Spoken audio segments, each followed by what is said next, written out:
Wilson, co-founder of Alcoholics Anonymous, wrote in 1952, "If we examine every disturbance we have, great or small, we will find at the root some unhealthy dependence and its consequent demand."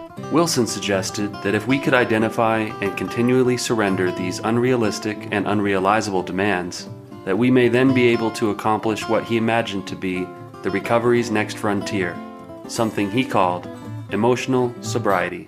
Flash forward 70 years and join psychotherapists and best-selling authors Tom Rutledge and Dr. Alan Berger, who have taken up the mantle of exploring Bill Wilson's new frontier.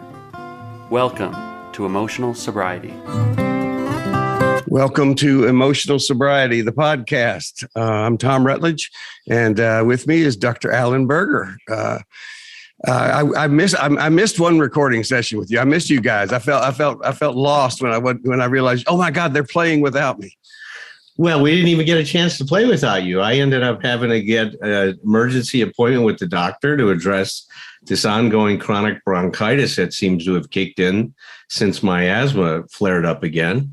So we didn't meet without you, Tom. So this is our next. I want to go on record as saying I hate the reason. I'm so sorry that I know it's not a good reason, but it was necessary. I had to tell Patrick, look, I got an appointment. I got to go see the doc. It was going to be virtual. We thought we were going to be able to do it, but she said, I need to see you in person because she needed to listen to the lungs. Yep. She said, the air is not flowing like it's supposed to. No, I worked with a physician that I've told you guys about some pain stuff I had several years ago. And one of the things that he talked about, he said one of the biggest problems we have in medicine is doctors have stopped touching their patients, and it's like, so I always appreciate it when the doctor wants to be in the same room with me. Yeah, no, it was good. And it was necessary so that she could get a good sense of where I was standing and stuff like that. Mm-hmm. So, but I'm excited. Look, what we left off with is starting to talk about philosophy and emotional sobriety and trying to put what we're doing in a bigger philosophical position. And, I was talking a little bit before the show today. And, as I've been looking at the different positions, I do think that we fit in existentialism. Let me read a very basic definition of it. Okay. So this is existentialism is a philosophical theory that emphasizes the existence of the individual person as a free and responsible agent determining their own development through acts of will and beliefs. Mm-hmm. And I think that our discussion and our exploration of emotional sobriety really explores our human existence, right? Walt Kempler used to say it, our experience of human, being, instead of being a human being, or human, being, because that's what we are. We're being. And I know you did some writing about this, and Patrick and I are excited to hear it. Well, what are your thoughts? I appreciate it. Well, this is. I'll say to you guys, and I'll say to anyone listening, this is hot off the press of my brain. So I do everything. You always say I'm the ready, fire, aim guy. It's like I decided, a few minutes before our thing, we're going to be talking about philosophy. I think I'll write something about it. And of course, it turned out to be a little bit longer, but just a couple of pages. Here, I'm going to bring it up on my screen so I can read it to you. And it kind of fits in, Alan. You and I've talked about my exploding God theory. The idea that it's just one of those what ifs. What if the Big Bang was just God just exploded and we're all little pieces of God, and we're like little. I always think about the mercury. You remember we weren't supposed to play with as kids when the I love playing with that. I did too. But how the little dots, certain place they just become one. It's like so. I see us as all maybe trying to make our way back to the middle. But here's what this is. This says psychology is the study of how our minds work. Philosophy pans back for a much bigger picture, an expansive view that inspires us to wonder how the whole fucking universe works. Philosophy is often more about developing good questions, not so much so we can discover the right answers, but just questions that are good company, questions that are magnetic in that they attract information, ideas, thoughts, even other questions. For me, in the 1990s, I became aware of self-indulgence in recovery. In myself, in my community, and in my clients. Were we just learning to take care of ourselves for its own sake? I became aware of the arrogance of my own recovery. I was better than my family. I was better than the families of my friends and of my clients. I had become a fundamentalist. I had become what I despised in some of the more religious friends of mine. I was right and others were wrong, not subjectively, but objectively. So I confronted myself with that. So the question showed up, as questions will do. Why are we recovering?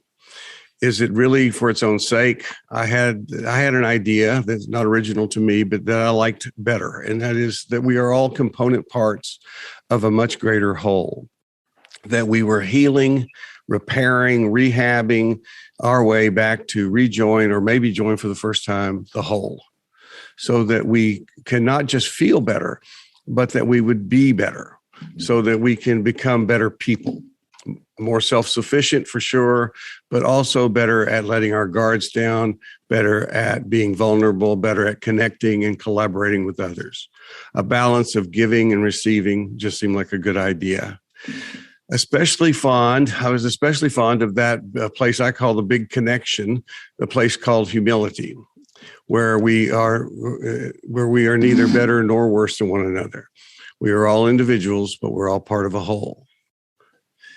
Looking at all this through the lens of emotional sobriety, gratitude to you, Alan, in terms of taking us through this on in the Thursday night group. Looking at it through the lens of emotional sobriety, and specifically during this time of our history, our world's history, I can see how each of our individual recovery paths can become models for a bigger recovery, a recovery perhaps in all caps. The human condition is in pain, in distress. The human condition is experiencing confusion. It's lost, it's drunk, it's addicted, it's obsessed, it's selfish, it's narrow-minded. The collective human experience does what we have all done as individual component parts. It oversimplifies what is extremely complex, and it makes what should be simple complicated to the point of contamination. The human experience, exactly as we individually have done, and of course still do, misses not all, but a lot of points.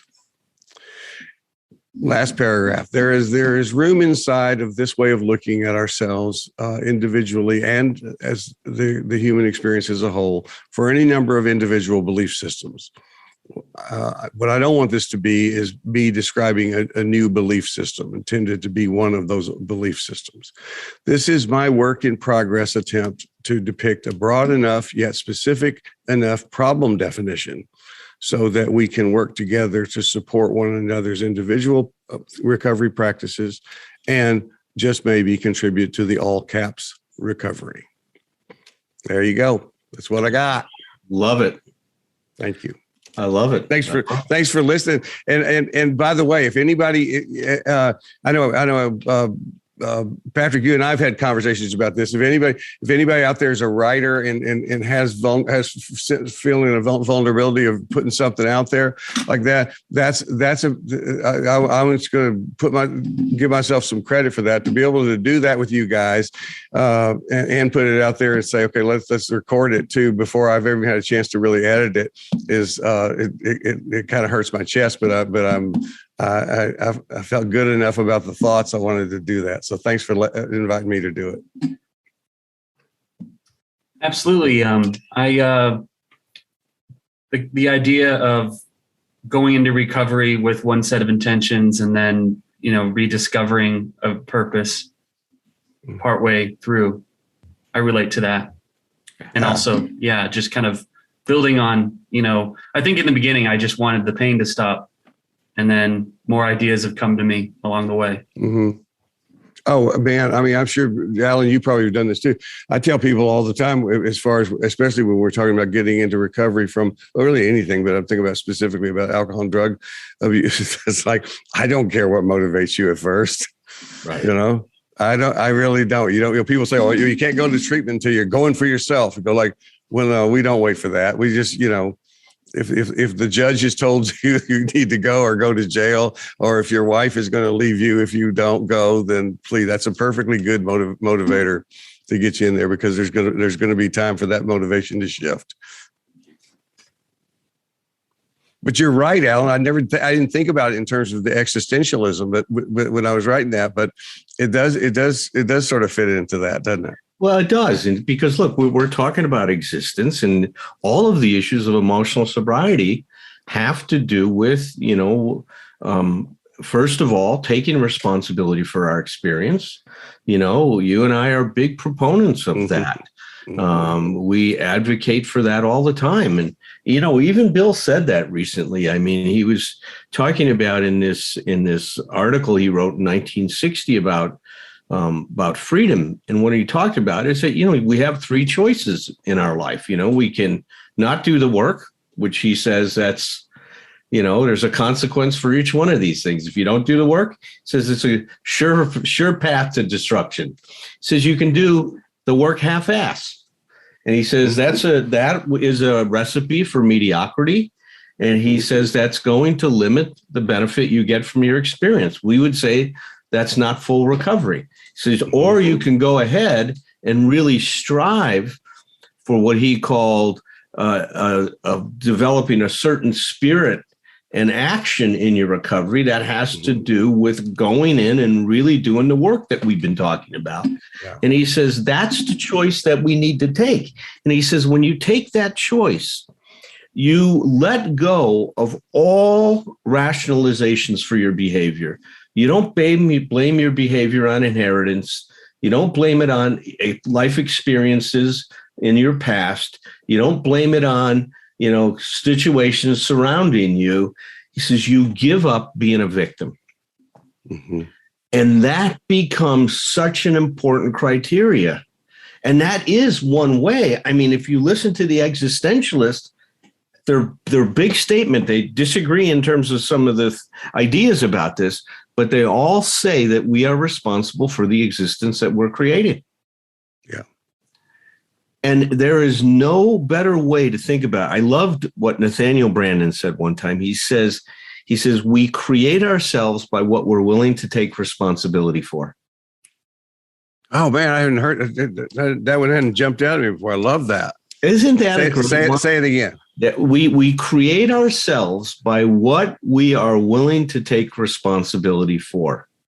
So if I don't take responsibility for myself and I blame my situation on other people, I become a victim. Now, Tom and I want those people that have been victimized. We are not saying that people haven't been victimized, because a lot of people in Ukraine are being victimized by Putin right now. We know there's victims out there. We know that people are, but each and every one of them now are challenged with how do they deal with what's going on. That's the essence of emotional sobriety, how I take responsibility for the experience I'm having, and how do I deal with, like in Ukraine, these refugees.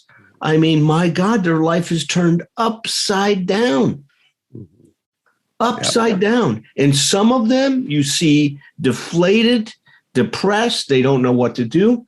And others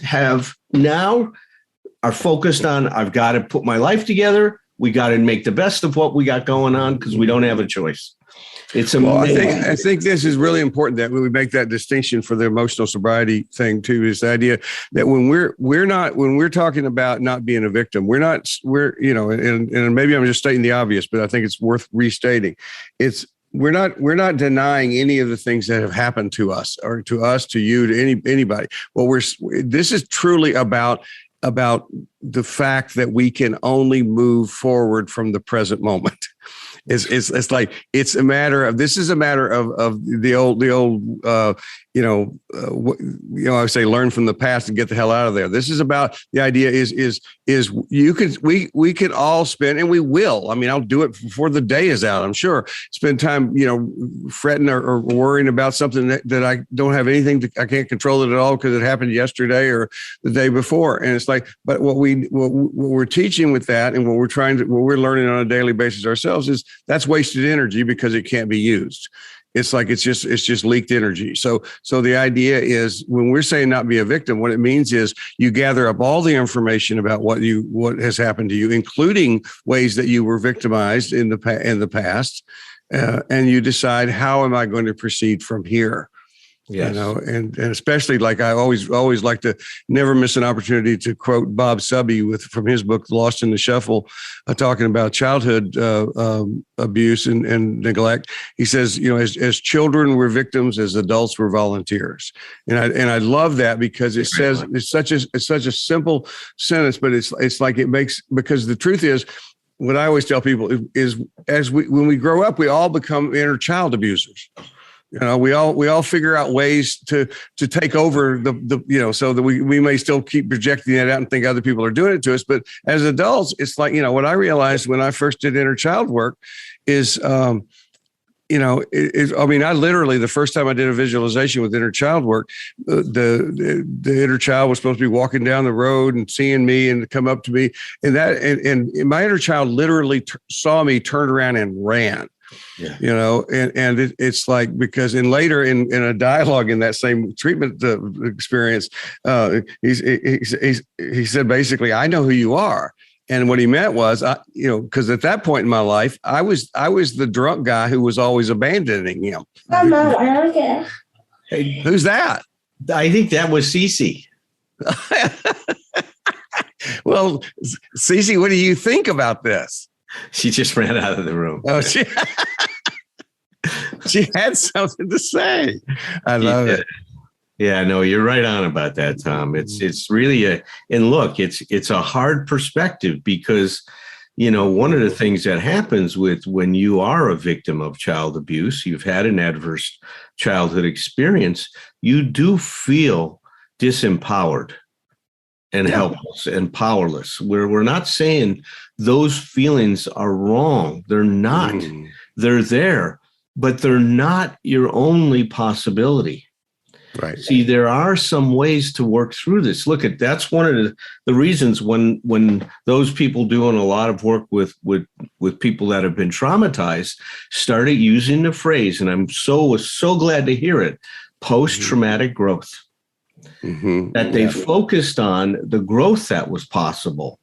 They focused on, in terms of being able to digest the experience, go through it, sort it out, take from it what will grow you and leave the rest behind. I mean, that's what I love about you saying, go into the past and learn as much as you can from it, then get the hell out of there. And that's what you want to do. You want to process it. You want to digest it. You want to shout the shouts that you never had. You want to cry the tears you never cried. You and I have done this with many patients. We want them to go back and experience the experiences that they didn't get to have because it wasn't safe.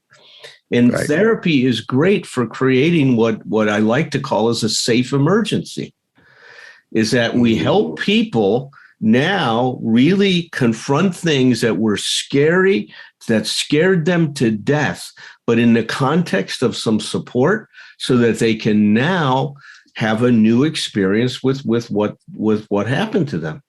Yeah, exactly. Go ahead, Patrick, because I was going to refer to something you said earlier. Go ahead. Oh, yeah. No, I just wanted to say, not even just in terms of trauma, but when we talk about victimhood, for example, my girlfriend has a lot of very real daily stress because her boss exploits her and, has cut her pay during the pandemic and, she busts her ass and the company's turning in major profits, but none of that value is really trickling down to her. And that's what I would call that's a real grievance. That's, something that grinds a person down day in, day out. But I think the emotional sobriety piece is she has a range of choices within that she can make to kind of rewrite the script on that experience. And it doesn't negate the wound that she's receiving from this exploitation, but there's a way to flip that and to kind of become, have more agency, right, within that damage, and to kind of move through it and come out of it. And I think that's, for me, that's how I see emotional sobriety, as being like an opportunity to give power to somebody who doesn't have it. Right. So let's look at that situation, because that's a good one. The first step in that is, if you take that personally, and which it sounds like she does, right? She takes it very personally. You shouldn't be doing this to me, right? How can you do this to me? That objection now sends our energy off in the wrong direction, right? So whenever I'm objecting to what's happening, I'm not dealing with it. Now, I'm not saying that we don't have to go through the objection, because you do. What did Blake say? If a fool persists in his folly long enough, he'll become wise. If a fool will persist in his folly long enough, he'll become wise. But you have to be able to say this stuff. You shouldn't do this to me. This shouldn't be happening to me. If you say that and can listen to it and challenge, why am I claiming this special status? See, that can lead to the humility Tom was talking about. Mm-hmm. Why isn't it happening to me? Why do I think that I'm special and this shouldn't be the case? And, I've had that many times. I mean, there's many situations that happen that I object to. But what I've found by looking at those things, and when I make myself a victim of those, I just end up depressed. I end up anxious. I end up disempowered. I end up not learning how to cope. I'm pretty good at throwing a self-pity party. I mean, if I ever invited you to one, you should come to one of those. They're so much better when you're by yourself. They are so much better. That's right, because other people fuck those up, don't they? They really just mess up because they come in with reasonable stuff. Well, if my wife comes to one of mine, she has some need of her own. Oh my God, it's like But let me add something to what you're saying though too, because I think this is so important, and I think it fits into something we were talking about before. Is anybody listening that hears any of that saying that when you say don't take it personally, it's such an important concept to come to understand. It doesn't mean, and you said this, but I want to reiterate it. It's like, it doesn't mean that when you say something is unfair that you're wrong. It's like, no, it's right. I mean, around that stuff, it's like, it's not that's of course it's, yes, that makes perfect sense. I did the math myself. That's unfair. That should in the world of, if we're looking in a world of ethics, we're going like, no, that should not be. That's a mistake. The place where you're saying where we hold ourselves as separate, or what makes us special in that way is that we are particularly offended that it's happening to us, but the idea is, I mean, it's really kind of a bit of a cynical view that we need. It actually helps us, which is no, lots of people get this. We're not alone in this. It's like we can sit around and share stories all day long about how people are mistreated and how we're mistreated, that kind of stuff. It's like, and again, it's not about, it's emotional sobriety. I know what I was going to say before. Emotional sobriety is not about, and you make this point a lot, Alan, it's not about being, cheery, happy. It's about being congruent. It's like, so the idea when you're talking about somebody who's in a place where they're being treated unfairly, and they one of the things I would let people know is they say, well, how do you feel about that? Well, I'm pissed off about it. Go like, okay, well, that seems reasonable. It's like, I would be too. That's not all by itself. Just being pissed off about it doesn't. I mean, that's just the emotional response that is sane in that situation.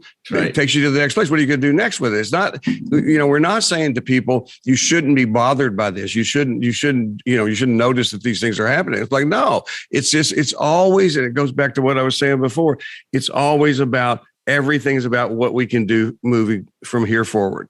Yeah, accepting it, and Rogers tells us this all the time, and I think it's partly his Nathaniel Branden influence of the. And I love this line that I first heard from Roger, and I don't know if it's original to him or not, but it's like I attribute it to him, and it is acceptance is always the first step to change. It's like, I love that. It's like, and acceptance never, always want to tell people this. Acceptance doesn't mean I like it. As a matter of fact, if you like something, you really don't have to work at accepting it. That's right. You know what I mean? It's like, that's true. That's a good point. Right. If I hear that, if you like it, it's not an issue of accepting. You just take it as it is. Yeah. I accept, basically, if I want to go, it's a stupid, silly analogy, but it's like, if I want to leave this house after we finish doing this recording, but I don't want to go downstairs, then I'm in trouble, because that means I would have to jump off the balcony out back here. It's like, and it's like, the truth is, that is the way to do this. I'm going to go down that staircase. I'm going to walk through the house. I'm going to do this. I'm going to go out. So we practice acceptance in silly, stupid, normal ways every day, because we just do, why do I drive to work? Because it's too far to walk. I accept that. It's like, but we don't think about it in those terms, but that's the same. It's the same process of acceptance. It's like, there's nothing I can do about it. I don't need to put any energy into this anymore. The piece for me that I was really getting in touch with this morning when I was writing that was I was just revisiting, and I think the whole emotional sobriety, the 12-step thing through the Thursday group has been so, I know it has, it's been so impactful for me in that way, is to revisit all of that I experienced sort of, in the late 90s, is in terms of coming back to that question of, why do we recover? Yeah. It actually, I go back to, you may get this, Alan, but I know Patrick will, the question in one of the Christian Bale Batman movies, the father asked, why do we fall down? Yeah. Why do we fall down? So we can learn to pick ourselves up, right? Exactly. That's right. And it's that too. It's that we can learn to pick ourselves up. Yeah. Not necessarily so that we can learn for somebody to come rescue us, but so we can learn to pick ourselves up. Yeah. And that's really, in many ways, that's the essence of emotional sobriety, is learning to cope with what is. Bill had it. I mean, he understood it. He says, when I expect life to conform, or other people to conform to my expectations, he says, I've put the cart before the horse. And this proved to be an impossible way of life, because I had to now, what did he call it? The actor who wanted to be the director. I wanted to direct everybody's actions, everything on the set, every scene to go my way. And they don't. It's not going to happen. Sometimes it will. Enjoy it when it does. But when you expect that that's going to be the standard, we're in trouble. We're in trouble. And I come back to what the lesson that when men go through a male initiation rite, always one of the lessons across the board is that life is going to be difficult. And Scott Peck said it in his book. First sentence in the book. Life is difficult. He captured the essence of what all of us feel, but no one wanted to accept that as the baseline. If that's the baseline, then when it's difficult, you say, oh yeah, this is what it's supposed to be. And then when you enjoy it, say, oh, this won't last. I'll enjoy it while it's here, but I'm not going to expect that it stays this way. And that idea that we want things to stay a certain way when we feel good, we want things to be a certain way because that's when we felt okay, is so seductive. Right. But the other piece I'm thinking about right this very moment is the idea that the emotional sobriety it's all about it's I'm thinking about what Patrick just said. Oh my God, I'm beginning to mix you guys up. I'm calling you. Oh, that's not good. Yeah, we had 5 kids in my family. My dad had this ability to call especially if he was mad, he could call every wrong name before he got to the last one. Even as kids, we used to go, how do you do that? It's like, that's impossible. But what Patrick just said about because I would have misquoted it about the Batman line, which is so we can learn to pick ourselves up. is the idea. It is about self-empowerment. It's like what I was doing, my little therapy I was doing myself as I was listening to what you were saying, is I'm going, okay, so the truth about me right now, as I sit here now, it doesn't mean I don't have issues. It doesn't mean I don't have anxieties. It's like what's different for me. I mean, I'm going to use anxiety in particular because I think it's a one that most people can identify with. What's different for me today than used to be different for me is I understand what I can tell you what the anxiety is, and I can tell you I'm experiencing that because of either because of something that I have not chosen to get that done. For instance, it's like, it's like I need to have this done. It's not done. It's up to me. I know that I can actually solve that problem right now by doing the thing that I'm anxious about doing. Okay. I also know I'm not going to do that today. Okay. So what does that mean? Well, that means well, Tom, you understand you get to keep the anxiety. Okay, I'll try not to. So my God, what am I really doing? Well, I'm going to try not to focus on it. It's a pretty day. I'm going to go outside and play with my dog and maybe trim some rose bushes and things like that. But the truth is, the reason the anxiety will still be there is because I'm not doing anything with it. Yeah, not because of the existence of the responsibility, or not because of somebody else. It's simply my choice.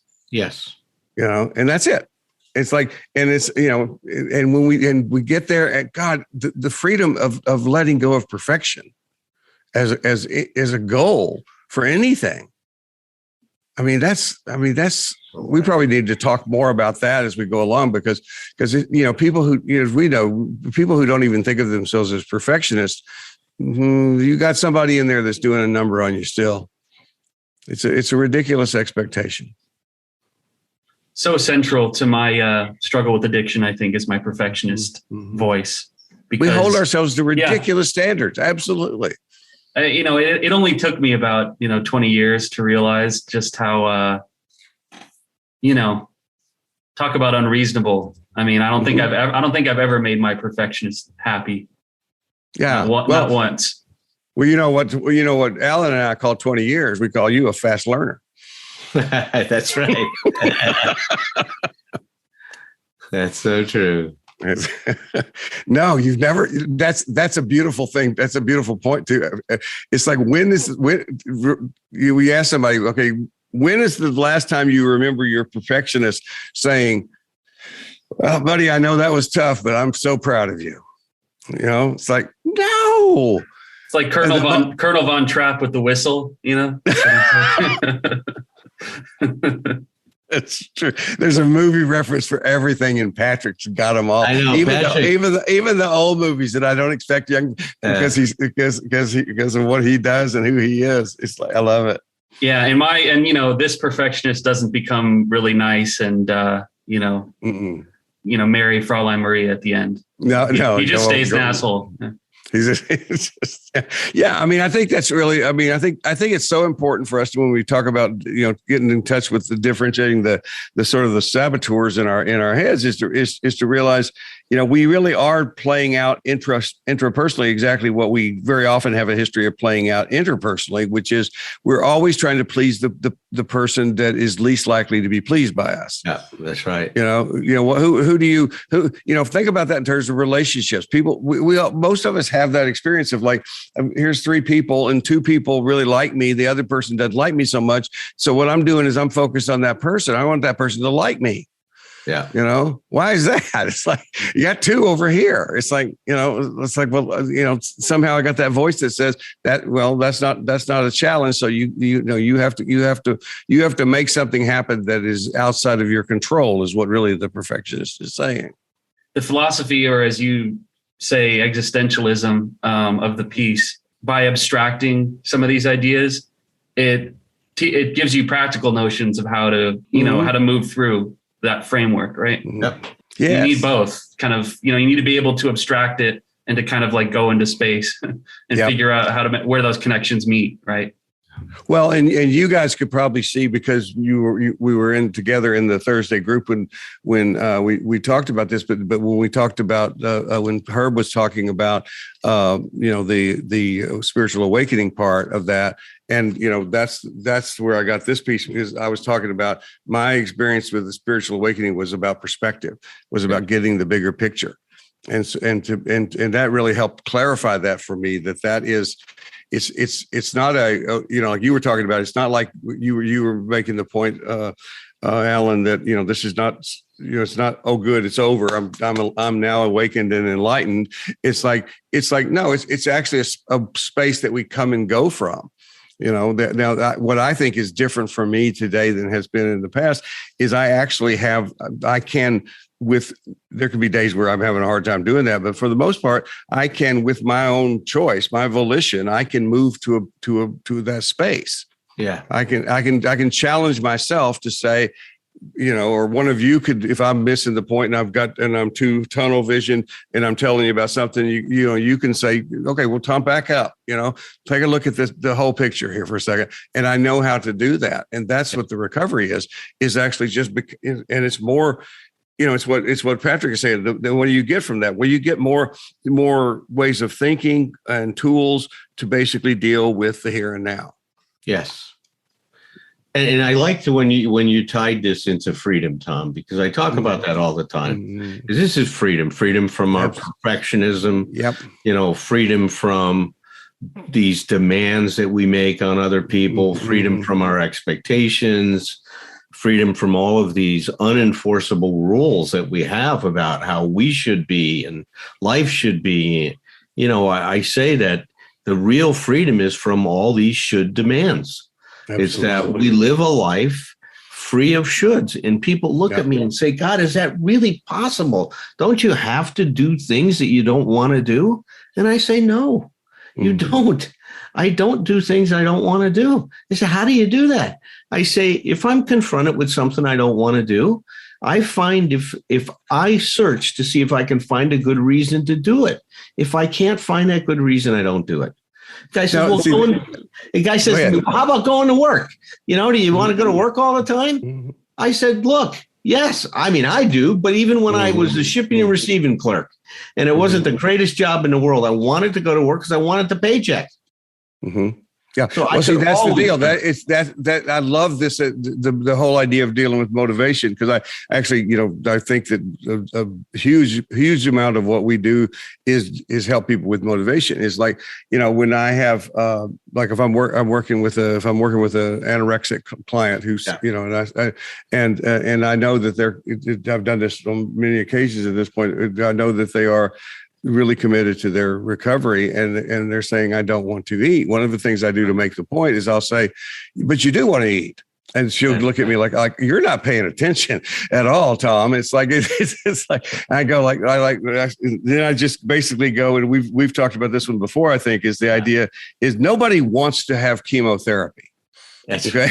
Nobody says I'd like to have some chemotherapy. It's like, but you say, I want to get beyond this cancer. Go like, okay, I promise you want chemotherapy. It's like so what I tell the person is like, I want you, rather than tiptoeing around it, you need to get to the place. I think you need to get to the place where you can say, I want to eat because I want to live. I want to eat because I want the freedom. It's like, you don't have to want to eat because you like it as much as I do. Not many people like to eat as much as I do. Well, to me, that's the magic of therapy, or what it can accomplish, is that you help people, right, to navigate these like conversations that are, many of them unconscious, that are going on, and, help give people the language to like interrogate, what do I really want? Right. So they can make a choice about what am I willing to do. Yeah, when you say interrogate, you almost have to cross-examine sometimes some of those characters in there. It's like and I do the same thing with divorce. It's like having personally been divorced. It's like I'm going like nobody in their right mind wants a divorce. Right. So if you're trying to make a decision about whether to stay or go from a relationship, that's not the question to be asking. The question to be asking is more specifically, do you want to not be married to this person and how the way, the pros and cons of that, because there are a lot of us. I'm one of those that basically probably wanted a divorce. I mean, I wanted to be not married, recognized the mistake that I'd made long before I ever actually did anything about divorce, because I didn't want to get a divorce because divorce sucks. But it is a matter of how. But what you're saying, Patrick, is how you, and anybody who's ever had a conversation with Alan knows this, because he I mean, this is where I'm okay with a deck of cards, but Alan does his magic when he's talking to somebody like that, and it's fun to watch the other people, the person realize that he just took what they, here, hand me that, hand me this, ta-da, look at that, and it's like it's a different thought, you go. But they own it. It's like, it's not like you're forcing it on them. You kind of walked them through it to the place where it's like, oh, okay, well, I didn't know I thought that. Yeah, that's right. Yeah. And now I won't be able to get out of my head him doing mental balloon animals, with my emotions. I love this. Here's a giraffe. Yeah, he's just got like a little cart that he pushes around with the. No, it's so funny that Jeffrey Zeig, who's the architect of the Evolution of Psychotherapy Conference, the director of the Milton Erickson Foundation in Arizona, he said when he first met Erickson, he was sitting outside. Have you ever heard this story about? I haven't heard the story. I don't know the story, but I love. He was a pipe smoker, right? He was a pipe smoker, and he had been wanting to stop smoking pipe. And Erickson sat outside with him. He says, I know a guy that smoked before. He said we had some curious habits. He says, when he would pick up his pipe, he would worry about what part of his mouth he was going to put the pipe in. Should he put the pipe on the side? Should it be in the center of his mouth? And should it be over to the side? Then he'd worry about how he'd pack it. Should he pack it tight or should it? And he kept going through this whole thing about, should he hold it with his right hand, with his fingers? He went into all these things. And then when Zeig went to go pick up his pipe, he was thinking about all this stuff, and it took all the fun out of smoking it. He completely contaminated it. The whole thing. One conversation. I love that. One conversation. And it's like, he says, my God, I saw that time. At that moment, I saw the power of his therapy. Yeah. He says, at that moment, he contaminated my relationship to that pipe to such a degree that I didn't want to smoke it ever again. Put it down and I was done. Oh, that's right. He also went into, which pipe do I choose? The corn cob, or do I do this? I mean, he just totally made him obsess over it. I love it. It was brilliant. Well, and I think that as therapists, that's one of the things that we do for most of us over time with somebody. I mean, the genius of Milton Erickson, of course, was the thing I bought into at the time when I was studying his stuff and learning from Bandler and Grinder and all these guys is that you, I love the idea of modeling, but it's like the idea that you can become this yourself. It's like, no, you're not, he could, ultimately I understood that he could do that. Why could he do that? Because he's Milton Erickson. That's right. Just like this is what I just said a minute ago. This is how you can do that, is because I've witnessed Alan Berger do this. It's like people say to me, how can you get away with making fun of people so much in therapy? I go, because I'm me. It's like, because they know they don't take it personally because they know I'm playing. It's like, but what I tell people in training, if you're not that, don't try. If you're not goofy, don't try to do goofy therapy. Yeah, that's right. That's right. Well, this was a great show, guys. Thanks for letting me try out my new material. Well, it's great, man. It was very stimulating and stimulated a great discussion. And I was thinking about what would be a good topic for us to manage next time. What would be good? I don't think we could go wrong by going back to really understanding, what perfectionism really is. Yeah, let's do that. We're going to talk about perfectionism perfectly next week. Yes. Zero mistakes. That's right. Okay. I'll start. And one last thing. Tom, I would really appreciate it if you sent us a text version of the writing that you read at the top of the episode, and then we can let our audience look at that if they so choose. Oh, absolutely. All right. Exactly. Lovely to see you guys. Until next week. Tend your life, tend your myth. Cultivate your narrative with whomever you're with. Then with glass in hand and children on one knee, bring some stories, bring your stories back to me. It ain't a crime to be a human. Never be ashamed to be yourself. Rest assured that whatever you're doing will entertain me like nobody else. So here's to us, my old friends, until it's time to drink the wine and break the bread again. With glass in hand and children on one knee, bring some stories, bring your stories back to me.